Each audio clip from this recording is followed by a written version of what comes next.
All right, now you are masters at using that little tablet, and you're going to have no trouble with Chrome Canvas as we get started.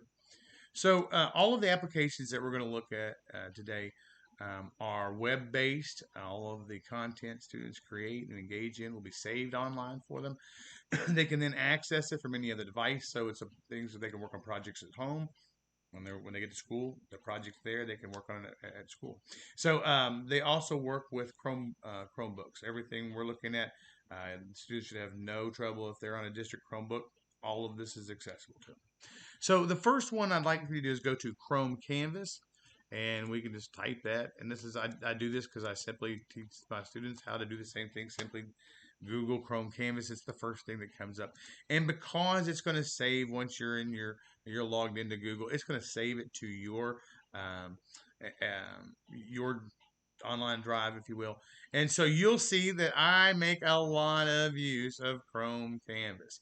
I use it for a ton of stuff, my own personal drawings.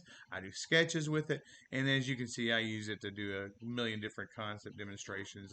Use it to do demonstrations for perspective, line, shape, color, texture, a little bit of everything, including what we're going to do today. And you can see these are the practice things that I've done today. Now, there's a couple different ways I want to show you what I've done before and kind of explain what we're going to do today. And you can kind of take a look at how students could do these similarly. And so the first one is I want to look at this is a one of the images that I started with. Let's turn it on. And what I did was I imported first a sketch I did of myself on paper, and then I imported. Let me see if I can get to the yeah. So this is the sketch that I initially took a picture of with my Chromebook and imported it in, and then I added a layer that brought color to it. Okay, so students could do sketches on paper. They can work on their sketchbooks if they've got things they've already been working on. They go, "Oh, I really like this idea." Say, "Hey, bring that into Chrome Canvas, and we're going to work on it there." And so I'll go back to the. Of course, fatal error occurs. Thank you.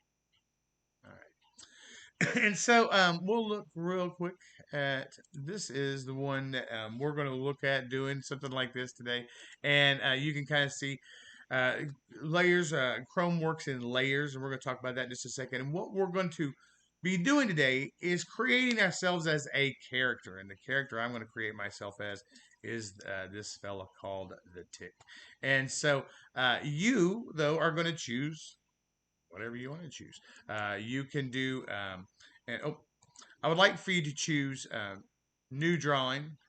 We're going to go to a new drawing. We're going to start from scratch. And what we're going to do is we're going to create a character today. And we're going to create that character as an original character, if you will, or us as a character we're familiar with. If you want to be Harry Potter, that's fine. Depending on what you're assessing, you can let students have a lot of creative license, take a lot of creative license with this and creating their characters. The Tick is one of my favorite superheroes. If you're not familiar with him, get familiar with him. The Tick is awesome. But I am working on a three-dimensional representation of myself as the Tick, and we'll probably take a look at that hopefully if we have time at the end. And you can kind of see how these programs can all line up and how you can make a continuum of understanding and demonstration through using these different applications. So first thing I want you to do is think about that character. You want to be a superhero, or are you going to make yourself the one of the three little pigs? I don't know what story you're going to bring to life and what grade level you teach, but think about maybe what would be appealing to your students. That's the other thing. One of the reasons I don't want everybody's project to be the same when we get done. I want it to be unique. I'm hopefully again you're sitting with people who are going to share content and get your all creative juices flowing about how this is applicable to you. Um, but think about that grade level. How can you make your design appealing specifically to the students that you're teaching? So the first thing I want you to do is go to that top little right-hand button there. You see a page on page, a little square on square. That is the layers editor button. And this will allow us to click that little plus button. And each time we do, we get a new layer. Layers are like little thin pieces of clear plastic that lay one on top of the other. If you've ever done design work before, if you've ever seen old cartoons, this is how they did those little individual cells. They're creating cells here essentially. They might have a background cell and they would replace the cell of the moving image on top of that background cell.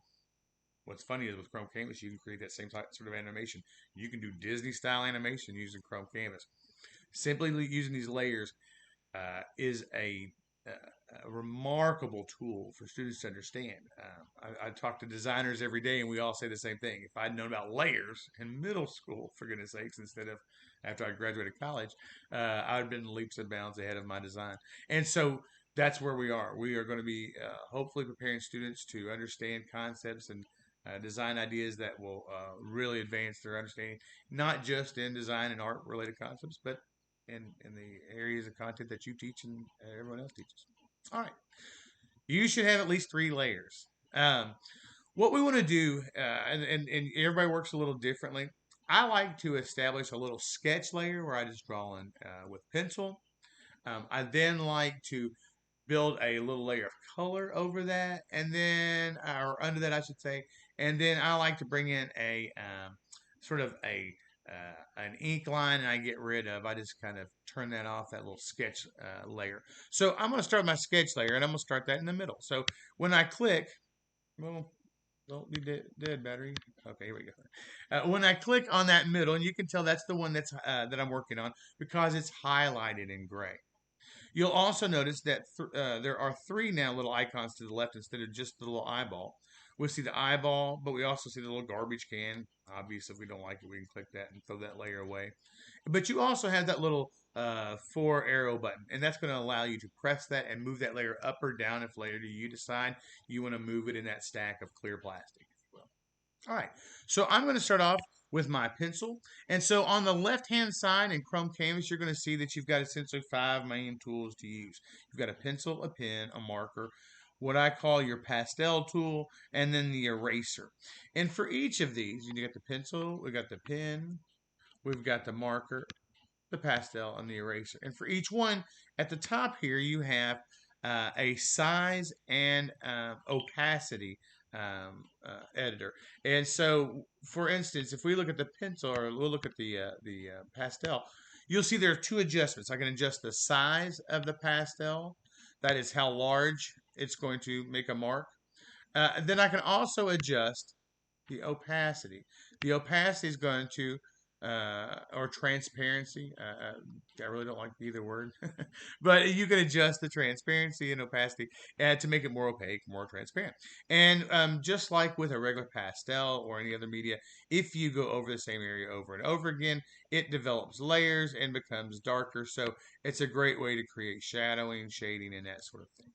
All of these work with the different tools. I recommend that you take a few minutes and just play with these, play with the adjustments. And when I say you should take, and when you have your students doing this, you should give them a day to just play, have fun. And what you're going to find is they're going to figure out a lot of things that you didn't even know were possible. So, the top left button, if you look up here in the top of the middle, you'll see an arrow that goes backwards, one that goes forwards. That is the undo and redo buttons. You are probably familiar with these from the thousands of other applications that use undo and redo.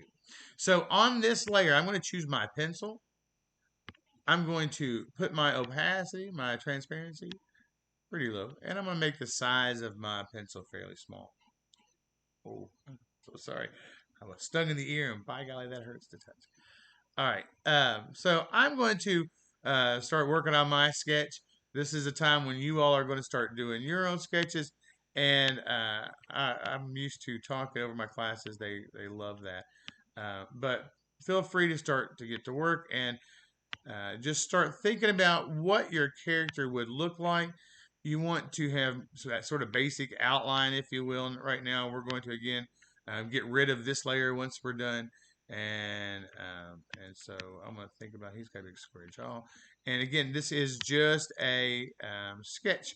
And so it's okay to have lines that don't look appropriate. And I often intentionally kind of make it a little sketchier so students understand the concept that this is going to go away eventually. And so I think about how the tick has this little head cowling. All right. And so this is me starting mine. Yours is going to look a lot different.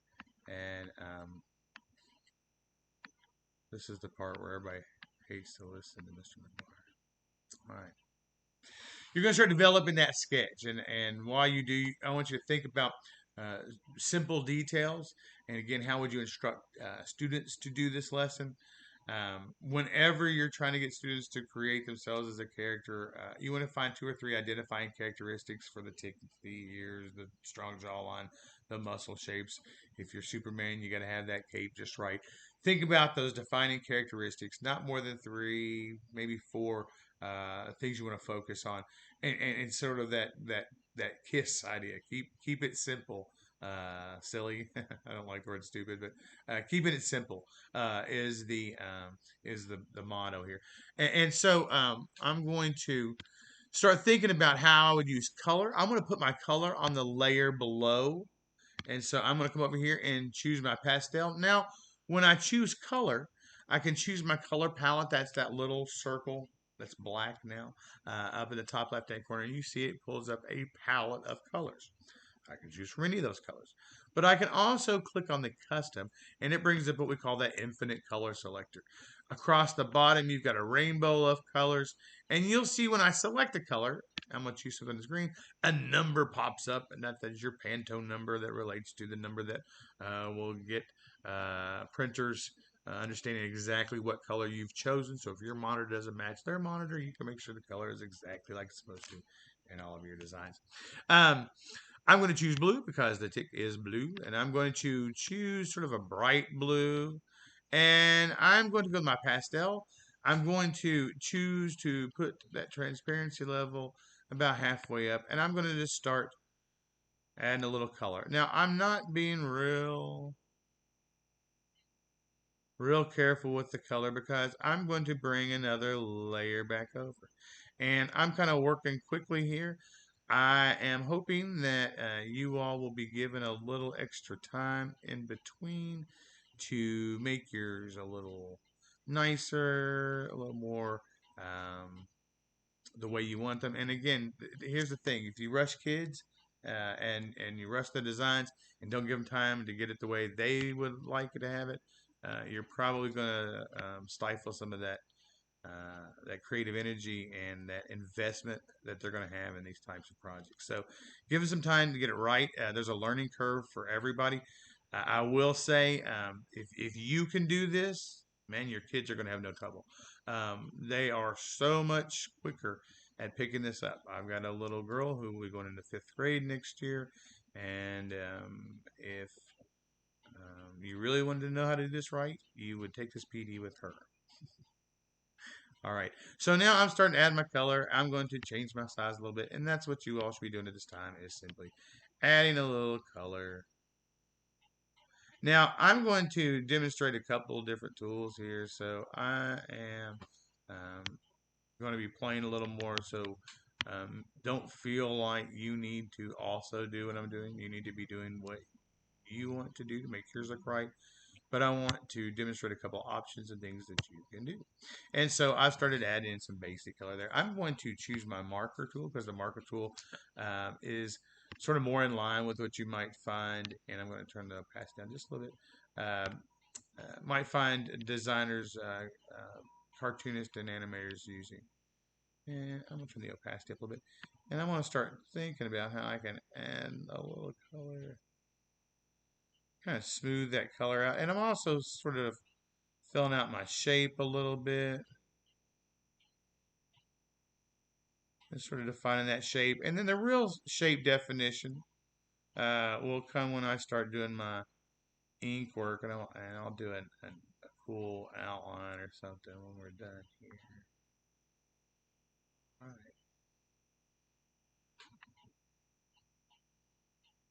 Man, I really wish I was there because I would love to see what everybody looks like as their favorite book character or superhero.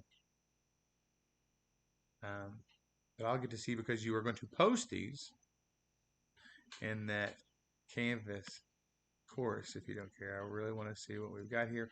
And I would invite you to um, maintain that course, come back to it. I will continue to add content to it for the next week or two once we get started.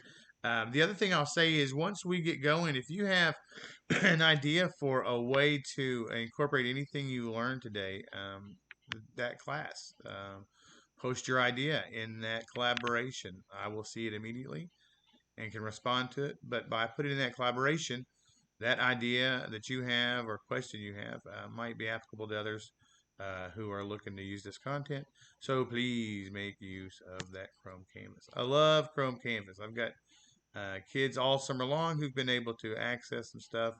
I've got an online, um, one of the Google um, pages, websites that I also run my classes through.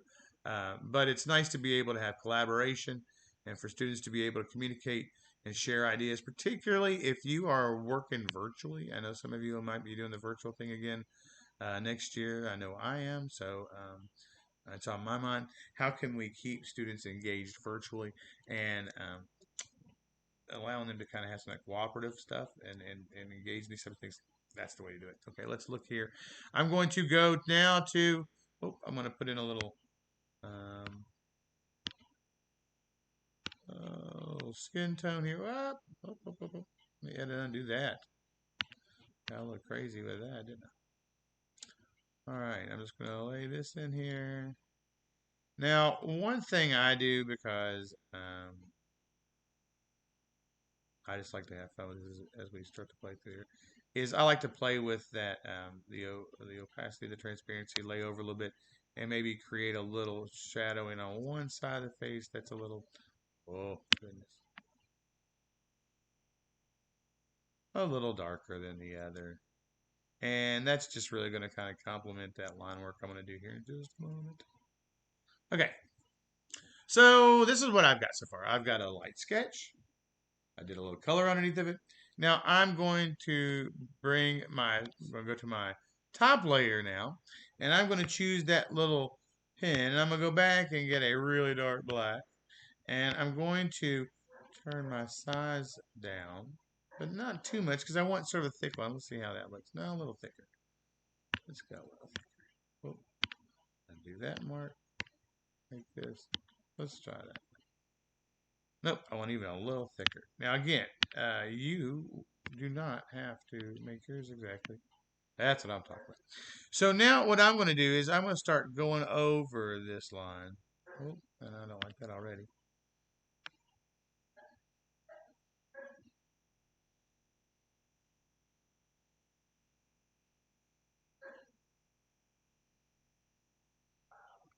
You'll have to forgive me. My arm is very stiff today. I got a wasp sting. That's not easy to draw today. On top of that, I can't wear my glasses because of the sting on my ear, so I can't really see where I'm drawing here. All right, so I'm going to guess that looks great. All right, so and again, I'm not looking for perfection here. Let's just try to get the demonstration going so you all can see. I have sort of a big nose. That's my nose. All right, so that's me as the tick. That's my design. Yours hopefully will look better. Uh, I like to add a little shadow line work here in just a second. I'll show you what I mean. And so, all right.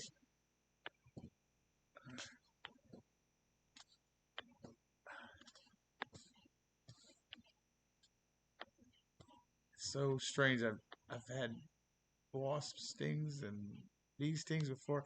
I've never had anything affect my muscles like this. This is very strange. Okay. I'm going to turn that size down a little bit. And because I like to just kind of come in, and one thing you can do is use the zoom in, zoom out with the two fingers like you do on other applications. But you can zoom in if you want to. and maybe start thinking about shadow areas and that sort of thing. So I'm gonna add a little shadow here on his neck. Let me turn it down a little more and start thinking about. He's got a little shadow here on the side, a little shadow over here on the side of the face, maybe little shadows around the eyes. So again, you are going to do yours the way you want to do yours. Little strange line work there. Not like that.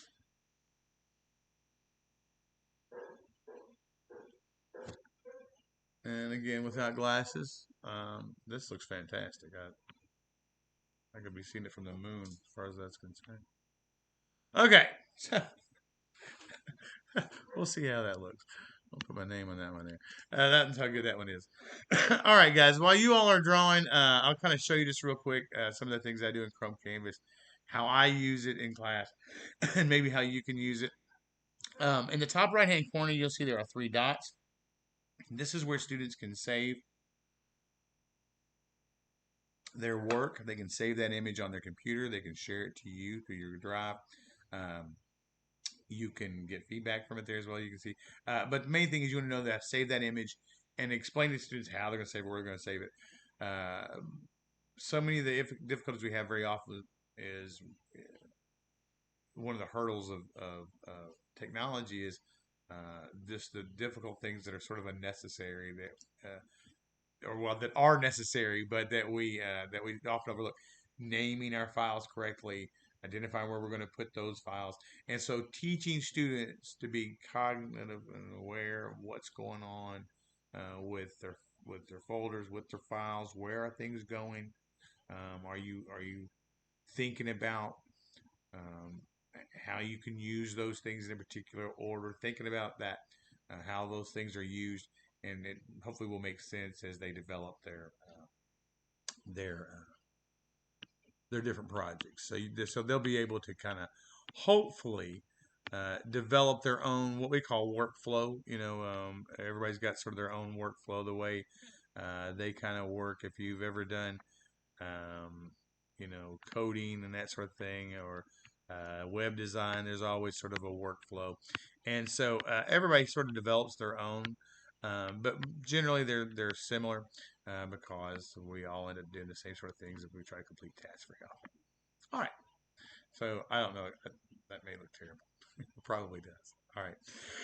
So you don't have to save anything if they're going to keep it on their Google Drive. As you see, if I go home, I didn't save anything. I can come right back and it's there available for me. Um, I use Chrome Canvas in a million different ways. When I do PDs, I use it to take notes. Um, I teach different drawing classes and lessons using this and understanding how we can find shapes and value and color. And I use it to teach perspective. You can see here. This one we look for. This is one where we look for geometric and organic shapes and landscapes and that sort of thing. And this one we look at how students can learn about perspective, understand how things that go back in space go to a single point and that sort of thing. And so hopefully as you start seeing those things, you might think about ways that students can use this Chrome Canvas to start demonstrating their understanding of stuff.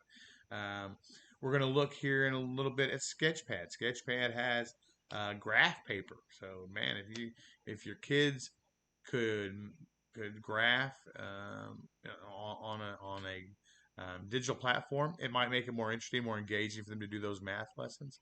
Um, we look at the concept of those optical illusions. And that's one of the fun things you can do with this type of thing. Let's see here. So one of my favorite lessons that I have students do is look at creating famous works of art or works in the veins of famous artists. This little dog here is one of my favorites. It's a little Matisse drawing. They can work like Matisse. Um, they did a lot of Dali stuff. They created Salvador Dali pieces, kind of demonstrating how did he, what was it that made his work look like his work. Um, but you can use it and think about how they can Create maybe as simple as the images they're going to use in the stories they're going to tell.